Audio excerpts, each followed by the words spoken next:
নমস্কার। যুক্তি তর্ক সঙ্গে অর্কই আপনাদের স্বাগত। আপনাদের সঙ্গে আমি অর্কপ্রভ সরকার। সৌদি আরব সফরে যাচ্ছেন প্রধানমন্ত্রী নরেন্দ্র মোদী। সৌদি যুবরাজ MBS তাকে স্বাগত জানাবেন। অনেক চুক্তি টুক্তি হবে, বিশেষ করে পবিত্র হজ যাত্রায় ভারত থেকে যারা যেতে চান তাদের সংখ্যা বাড়ানোর জন্য MBS এর সঙ্গে প্রধানমন্ত্রী নরেন্দ্র মোদীর কথা হবে এবং স্ট্র্যাটেজিক অ্যালায়েন্সের বিষয়ে এগোবে। সৌদি ইনভেস্টমেন্ট কি করে ভারতবর্ষে টেনে আনা যায় সেটা নিয়েও আলোচনা হবে, কারণ মুসলিম বিশ্ব বা আরব বিশ্বের সঙ্গে প্রধানমন্ত্রী নরেন্দ্র মোদীর অত্যন্ত সুসম্পর্ক। UAE যুবরাজও কিছুদিন আগে এসেছিলেন। UAEর সঙ্গে আমাদের স্ট্র্যাটেজিক অ্যালায়েন্স আছে। একটা খবর দেখলাম, সৌদি আরব 4700 জন পাকিস্তানিকে তাদের দেশ থেকে বহিষ্কার করেছে, কারণ ওখানে তারা ভিক্ষা করত। পাকিস্তানে 22 মিলিয়ন ভিক্ষুক আছেন এবং কত রোজগার করে তারা জানেন? 22 বিলিয়ন পাকিস্তানি টাকা। ওখানে ভিক্ষা করা একটা লুক্রেটিভ বিজনেস।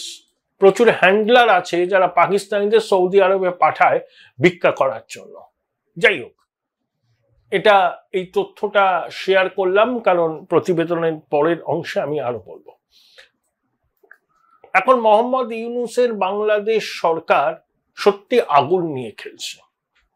দেখুন, সাম্প্রতিক অতীতে বাংলাদেশে কারা কারা এসছেন। প্রশান্ত মহাসাগরের অঞ্চলের আমেরিকার ডেপুটি কমান্ড্যান্ট এসছিলেন, তারপর আমেরিকার অ্যাডমিনিস্ট্রেশন মানে পররাষ্ট্র মন্ত্রকের বিষয়ে দুজন কর্তা এসেছিলেন বাংলাদেশ সফরে। তারা যখন বাংলাদেশের মাটিতে মায়ানমারে নিযুক্ত আমেরিকার রাষ্ট্রদূত ঢাকায় এলেন, তাদের সঙ্গে বৈঠক হলো বাংলাদেশ প্রশাসনের এবং সেনাদের কর্তাদের। এখন আরাকান প্রদেশ তো দখল করছে, সিটওয়েও তারা দখল করে নেবে এবং বাংলাদেশ প্রশাসনের উপর পশ্চিমী দুনিয়া একটা চাপ আছে যে আরাকান আর্মিকে লজিস্টিক সাপোর্ট দেওয়ার জন্য। সেই জন্য নাফ নদীর কাছে ক্যাম্পও নাকি তৈরি করছে বাংলাদেশের সেনা, যাতে আরাকান আর্মির সঙ্গে একটা যোগাযোগ রাখা যায়। এবং Rohingya salvation army, Arakan Rohingya salvation army ARSA, তাদের কুখ্যাত জঙ্গিকে নারায়ণগঞ্জ থেকে গ্রেপ্তার করেছে র্যাব কিছুদিন আগে, আপনারা দেখেছেন। এই আরাকান রোহিঙ্গা সালভেশন আর্মির যিনি মাথা, তিনি অরিজিনালি পাকিস্তানের লোক, করাচির। আরবে গেছিলেন, পাকিস্তানে ফিরেছিলেন, জম্মু কাশ্মীর সেক্টরে টেরোরিস্টদের সঙ্গে ট্রেনিং নিয়েছেন, তারপরে তাকে মায়ানমারে পাঠানো হয়। সেখানে তারা আরাকান আর্মির সঙ্গে লড়াই করেন, আরাকান আর্মি রিটালিয়েট করে, প্রচুর রোহিঙ্গা কক্সবাজারে আসে। কক্সবাজারে আরাকান রোহিঙ্গা সালভেশন আর্মির ঘাঁটি আছে, তারা সেখান থেকে জিহাদি রিক্রুট করতে চায়। এই রোহিঙ্গাদের মানবাধিকার নিয়ে যারা সচেষ্ট তাদেরকে খুন পর্যন্ত করেছিল কুখ্যাত জঙ্গি। সেই জঙ্গি এবং আরো 2-3 জনকে র্যাব নারায়ণগঞ্জ থেকে গ্রেপ্তার করেছে। এখন শোনা যাচ্ছে যে আরাকান রোহিঙ্গা সালভেশন আর্মিকে বাংলাদেশ প্রশাসন বলছে যে তোমরা আরাকান আর্মির সঙ্গে কাঁধে কাঁধ মিলিয়ে জুন্টা প্রশাসনের বিরুদ্ধে লড়াই করো। আবার জুন্টা প্রশাসন ইজ ব্যাকড বাই চীন। এখন বাংলাদেশ তো আগুন নিয়ে খেলছে।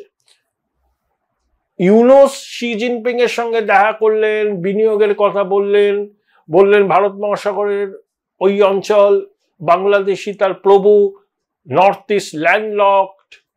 আবার চীন ঘনিষ্ঠ জুন্টা প্রশাসনের বিরুদ্ধে আরাকান আর্মি লড়ছে, সেই আরাকান আর্মিকে মদদ দিচ্ছে বাংলাদেশ। হচ্ছেটা কি? বাংলাদেশের মাটি এখন পৃথিবীর বড় বড় শক্তির প্লে গ্রাউন্ড হয়েছে। পশ্চিমী দুনিয়া আছে, ভারত আছে, কারণ ভারতের সঙ্গে আরাকান আর্মির খুব সম্পর্ক ভালো, কারণ আমাদের কালাদান প্রজেক্ট আছে না, একদম মিজোরাম হয়ে থাইল্যান্ড পর্যন্ত আমরা সব করতে পারবো, পণ্য টন্য সিটওয়েতে আছে। ভারতের বিনিয়োগ আছে এবং আরাকান আর্মির সঙ্গে ভারত সরকারের সম্পর্ক ভালো। আবার মায়ানমারে যখন ভূমিকম্প হলো, ভারত সবার আগে ত্রাণ নিয়ে সেখানে পৌঁছলো। আমরা আমাদের বিজনেস ইন্টারেস্ট দেখব, এটাই হচ্ছে সব থেকে বড় কথা। এবং আমাদের নিরাপত্তা যাতে সুরক্ষিত থাকে, আমাদের বিনিয়োগ যাতে সুরক্ষিত থাকে, সেটাই আমাদের প্রধান বিবেচ্য। সেই জন্য আমরা মায়ানমারের ওই অঞ্চলে একটা স্টেবিলিটি চাই, সেটা আরাকান আর্মি দিতে সক্ষম বলে আমাদের মনে হচ্ছে। সেই জন্য আমরা আরাকান আর্মির সঙ্গে আমাদের সম্পর্ক মোটেই হোস্টাইল নয়। বাংলাদেশের ইউনুস প্রশাসনের সঙ্গে আরাকান আর্মির সম্পর্ক হোস্টাইল ছিল। তারা রোহিঙ্গাদের খেদিয়েছে, রোহিঙ্গারা বাংলাদেশে কক্সবাজার চট্টগ্রামে আশ্রয় শিবিরে আছেন। নাফ নদীতে পণ্য চলাচল আরাকান আর্মি বন্ধ করে দিয়েছিল, তারা বাংলাদেশ ভূখণ্ডেও চলে এসেছিল। তো বাংলাদেশের সেনাপ্রধান একটা সাক্ষাৎকারে বললেন যে ভারতের সৈন্যবাহিনীর সঙ্গে তাদের সুসম্পর্ক আছে এবং বাংলাদেশ মায়ানমার সীমান্তের সুরক্ষার জন্য ভারত বাংলাদেশ সম্পর্ক মজবুত হওয়া দরকার। আবার লালমনিরহাটে, সেটা দ্বিতীয় বিশ্বযুদ্ধের সময় পরিত্যক্ত এয়ারস্ট্রিপ ছিল, সেটাকে রিনোভেট করার জন্য চীন পাকিস্তানের দ্বারস্থ হয়েছে বাংলাদেশ। আবার লালমনিরহাটের খুব কাছেই হচ্ছে চিকেন নেক, আমাদেরও হাসিমারা এয়ারবেস আছে। অর্থাৎ জুন্টা প্রশাসনের বিরুদ্ধে আরাকান আর্মির অভিযানকে বাংলাদেশ ট্যাসিটলি সাপোর্ট করবে, লজিস্টিক্স দিয়ে সাপোর্ট করবে, সেফ প্যাসেজ দেবে নাফ নদী। চীন চটে যেতে পারে, তাই চীনকে তুষ্ট করার জন্য ওই লালমনিরহাটে পাকিস্তান চীন যৌথভাবে বিমানবন্দর নতুন করে গড়ে তুলবে। বাংলাদেশের সেনাপ্রধান ওয়াকারুজ্জামান চলে গেলেন রাশিয়ায়। আবার দেখলাম চট্টগ্রামে রুশ রণতরী রয়েছে। অর্থাৎ রাশিয়াকেও বোধহয় জানানো হয়েছে বাংলাদেশের এই অবস্থান। রাশিয়া সঙ্গে তো বাংলাদেশের কি সম্পর্ক, কিন্তু সমস্ত বড় শক্তিকে কনফিডেন্সে নিতে চাইছেন ইউনুস প্রশাসন। তাহলে বাংলাদেশের মাটিতে এখন খেলার জায়গা হয়ে গেল, সবাই খেলবে বাংলাদেশের মাটি। এদিকে পাকিস্তান মনে করছে যে বাংলাদেশ হচ্ছে উর্বর জমি, ওখানে জঙ্গি জেহাদিদের একেবারে অভয়ারণ্য হবে, বাংলাদেশকে ব্যবহার করে ভারতের উত্তর পূর্বে আমি অশান্তি পাকাতে পারবো। সেই জন্য ISI ডিজি চলে আসে বাংলাদেশে, রেড কার্পেট বেছানো হোক। আনসার আল্লাহ বাংলার প্রধান জঙ্গি জসিমউদ্দিন রহমানের সঙ্গে রংপুরে লালমনিরহাটে ISI ডিজি ভিজিট করেছিলেন। আবার 15 বছর পরে আমরা বালুচ পাকিস্তানের বিদেশ সচিব বাংলাদেশে এসে বৈঠক করলেন। পাকিস্তানের উপপ্রধানমন্ত্রী বিদেশ মন্ত্রী ইশাকদার আসবেন, ইউনুসও যেতে পারেন ইসলামাবাদে। Join Indian Institute of Hotel Management now. Right choice, right decision. একদিকে পাকিস্তান, আবার চীনে গিয়ে ইউনুস বিনিয়োগ টানছেন, চেষ্টা করছেন। লালমনিরহাটের এয়ার স্ট্রিপ চীন পাকিস্তান যৌথভাবে গড়ে তুলুক এটা চাইছেন। আবার চীন সমর্থিত জুন্টা সরকারকে উৎখাত করার জন্য আরাকান আর্মিকে বাংলাদেশ ট্যাসিট সাপোর্ট দিচ্ছে।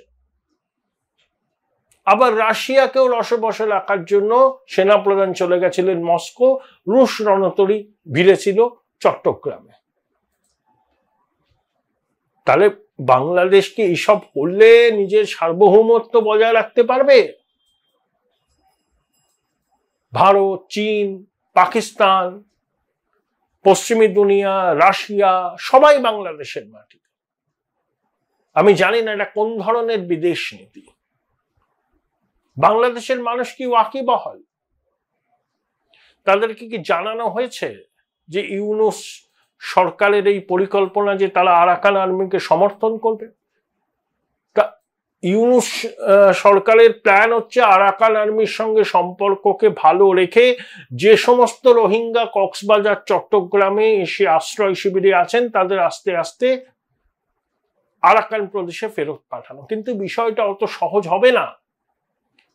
আরাকান আর্মি রোহিঙ্গাদেরকে অ্যালাউ করবে তাদের মাটিতে? একবার রোহিঙ্গাদের তারা তাদের মাটি থেকে তাড়িয়ে দিয়েছে, নতুন করে তারা এই রোহিঙ্গা উদ্বাস্তুদের আবার তাদের নিজেদের দেশে আশ্রয় দেবে? $1 মিলিয়ন প্রশ্ন। ইউনূসের এটাই উদ্দেশ্য যে চট্টগ্রাম কক্সবাজারে আশ্রয় শিবিরে থাকা রোহিঙ্গাদের তাদের নিজেদের দেশে ফেরত পাঠানো। সেই জন্য আরাকান আর্মির সঙ্গে তারা সুসম্পর্ক বজায় রাখতে চায়। এবার আসুন, একটা মারাত্মক ঘটনা ঘটেছে। এরা ছাত্রলীগের একটা নেতাকে নির্মমভাবে মেরে অটোতে বেঁধে তাকে টেনে হিঁচড়ে শহর ঘোরানো হয়েছে বাংলাদেশে। বিএনপির ছাত্র শাখা করেছে এটা। আর বাংলাদেশের নতুন মিত্র পাকিস্তান, ইশাকদার বলেছিলেন না পুরনো ভাইকে খুঁজে পেলাম, সেখানে একজন হিন্দু মন্ত্রী আক্রান্ত হয়েছেন। পাঞ্জাব এবং সিন্ধের মধ্যে সিন্ধের জল বন্টন নিয়ে সমস্যা আছে, যেমন আমাদের কাবেরীর জল বন্টন নিয়ে তামিলনাড়ু আর কর্ণাটকের মধ্যে বিবাদ আছে। সেই মন্ত্রী গিয়েছিলেন, সেখানে তিনি হামলার মুখে পড়েন। ওনার নামটা খেলাতাস কি যেন একটা নাম। কোন রকমের পৈতৃক প্রান্তকে রক্ষা করেছেন। তার গাড়িতে ইট বৃষ্টি হয়েছে, তিনি আক্রান্ত হয়েছেন, কিন্তু তার চোট গুরুতর নয়।